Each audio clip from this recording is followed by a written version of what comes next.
আপনি যদি শিক্ষক হতে চান অথবা শিক্ষকতা পেশার প্রতি আপনার আগ্রহ থাকে তাহলে এই ভিডিওটি আপনার জন্য। প্রতি বছর আমাদের দেশে লক্ষ লক্ষ ছেলেমেয়ে অনার্স এবং মাস্টার্স পাশ করে চাকরির বাজারে প্রবেশ করছে এবং নানা কারণে শিক্ষকতা পেশায় আমাদের দেশে প্রচুর চাহিদা রয়েছে। এই চাকরিটিকে অসংখ্য ছেলেমেয়ে পছন্দ করেন, এই চাকরিতে প্রবেশ করতে চান। এমন কিছু কোর্স রয়েছে যেগুলো করলে আপনি সহজেই এই পেশাতে প্রবেশ করতে পারবেন।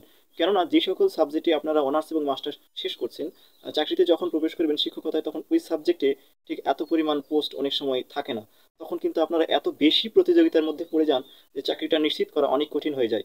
যেমন আমি যদি বলি যে 18 লক্ষ আবেদন করার পরে চূড়ান্তভাবে দেখা যায় যে 18,000 বা 20,000 নিয়োগ পেয়েছে, তাহলে আপনি নিজে থেকে বুঝুন যে এই প্রতিযোগিতার যে বাজার সেটি আসলে কত বেশি কঠিন। এই ক্ষেত্রে আপনি যদি এগিয়ে থাকতে চান তাহলে আপনাকে স্পেশাল কিছু কোর্স করতে হবে, যেগুলোর মাধ্যমে আপনি খুব সহজেই, অর্থাৎ এত বেশি প্রতিযোগিতায় না গিয়ে শর্টকাটে আপনি শিক্ষকতা পেশায় প্রবেশ করতে পারবেন। শুধু বেসরকারি শিক্ষা প্রতিষ্ঠানে এনটিআরসি এর মাধ্যমে নিয়োগ নয়, সরকারি প্রাথমিক বিদ্যালয়েও কিন্তু এই সকল কোর্সের চাহিদা অতি সাম্প্রতিক বৃদ্ধি পেয়েছে এবং ধারণা করা হচ্ছে আগামী দিনে সকল প্রাথমিক বিদ্যালয়ে এই সকল সাবজেক্টের শিক্ষক নিয়োগ হবে। আমি যদি প্রথমেই বলি, সেটি হচ্ছে শারীরিক শিক্ষা, অর্থাৎ বিপিএড, যেটি শারীরিক বা শরীর চর্চার শিক্ষক যিনি থাকেন। এই যে কোর্সটি রয়েছে, এটি কিন্তু অনার্স পাশ করার পরে আরও 1 বছরের একটি কোর্স করতে হয়। সে কারণে আসলে অনার্স পাশ করার পরেই অনেকেই এই কোর্সটিতে আগ্রহ দেখান না, কিন্তু এই কোর্সটা শেষ করার পরে খুব সহজেই কিন্তু আপনি তুলনামূলক সহজভাবে চাকরিতে প্রবেশ করতে পারবেন। যেমন আমি যদি বলি যে আপনার প্রতিযোগিতা অন্তত 80% কমে যাবে, মাত্র 20% প্রতিযোগিতার মাধ্যমে আপনি শরীর চর্চার শিক্ষক হতে পারবেন। আপনার বেতনও কিন্তু বেশি হবে, এটি 10ম গ্রেডের পোস্ট হবে। কাজেই যারা বিপিএড করতে চান তারা কিন্তু বিভিন্ন শারীরিক শিক্ষা কলেজ রয়েছে, সরকারি বেসরকারি বিভিন্ন প্রতিষ্ঠান রয়েছে। 1 বছর মেয়াদী কোর্স, কিন্তু এই কোর্সটি শেষ হতে সনদপত্র হাতে পাওয়া সহ মোটামুটি 1.5 বছর বা তার একটু বেশি সময় লেগে যায়। কাজেই যাদের এখনো 2 থেকে 3 বছর চাকরির বয়স রয়েছে এবং যারা শিক্ষকতার চাকরিতে প্রবেশে আগ্রহী, অবশ্যই তারা কিন্তু আপনি এই শরীর চর্চার কোর্সটি নিশ্চিন্তে ভর্তি হয়ে যেতে পারেন।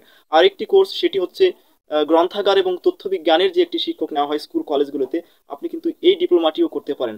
এটিও প্রচুর সংখ্যক পোস্ট গত কয়েকটি গণবিজ্ঞপ্তিতে নেওয়া হয়েছে, আগামীতেও কিন্তু এই সাবজেক্টের প্রচুর পোস্ট রয়েছে। যাদের বয়স রয়েছে তারা কিন্তু এই কোর্সে ভর্তি হতে পারেন। আপনি হয়তো এই কোর্সের সনদপত্রটি যদি থাকে, একবার না হলেও আপনি 2বার চেষ্টা করলে আমি আশা করি আপনি সফলতা পেয়ে যাবেন। এই কোর্সটি আপনারা অবশ্যই করতে পারেন। তবে চারুকলা সম্পর্কে আমি এখনো কিছু বলতে পারছি না, কারণ চারুকলার ভবিষ্যৎ নিয়ে আমি নিশ্চিত নই। চারুকলার কোর্স অর্থাৎ চারুকলার শিক্ষক যিনি থাকবেন, সেখানে এমপিও ভুক্তির যে বিষয়, সেখানে কিন্তু শর্তের মধ্যে আরো অনেক কিছু শর্ত রয়েছে। সেই ক্ষেত্রে আমাদের সিলেবাস বারবার পরিবর্তন হচ্ছে শিক্ষা ব্যবস্থায়। চারুকলার ভবিষ্যৎ কি দাঁড়াবে তা আমি জানি না, তবে ভালো হলেও হতে পারে। আপনারা যেখান থেকে কোর্স করবেন অবশ্যই জেনে বুঝে এবং অথেন্টিক প্রতিষ্ঠান থেকে সনদপত্র নেবেন, তাছাড়া প্রতারিত হওয়ার সম্ভাবনা থাকে। আরেকটি বিষয়, সেটা হচ্ছে সঙ্গীত। দেশের সকল সরকারি এবং বেসরকারি বিদ্যালয়গুলোতে কিন্তু সঙ্গীতের শিক্ষকের ব্যাপক চাহিদা রয়েছে। প্রাথমিক বিদ্যালয়গুলোতেও কিন্তু অলরেডি 5,000-এর সার্কুলার প্রক্রিয়াধীন রয়েছে এবং পরবর্তীতে হয়তো ধীরে ধীরে সব জায়গাতে এটি নিয়োগ হবে। সেক্ষেত্রে আমরা নিশ্চিত করে বলতে পারি সঙ্গীতের যে কোর্সটি রয়েছে বিভিন্ন বিশ্ববিদ্যালয়ের অধীনে রয়েছে, এমনকি বিভিন্ন বেসরকারি প্রতিষ্ঠানের অধীনে রয়েছে। যাদের 4 বছর মেয়াদী অনার্স রয়েছে সঙ্গীত বা চারুকলায় অথবা শরীরচর্চায়, তাদের তো নতুন করে ডিপ্লোমা প্রয়োজন নেই, কিন্তু যারা সাধারণ সাবজেক্টে পড়েছেন তাদের কিন্তু এই ডিপ্লোমাটি করতে হবে। তো আশা করি এই কোর্সগুলো যদি আপনারা করে ফেলেন, আপনারা তুলনামূলক সহজে মাত্র 20% প্রতিযোগিতার মাধ্যমেই আপনার শিক্ষকতার চাকরির স্বপ্নটি আপনি পূরণ করতে পারবেন। বিডি স্টাডি চ্যানেলের সঙ্গেই থাকুন। অবশ্যই ভিডিওতে একটা লাইক দিবেন এবং শেয়ার করবেন। আর আপনার যদি কিছু জানার থাকে আমাদেরকে কমেন্টসে জানালে আমরা অথেন্টিক তথ্য দেওয়ার চেষ্টা করব। সবাইকে অনেক ধন্যবাদ, ভালো থাকবেন।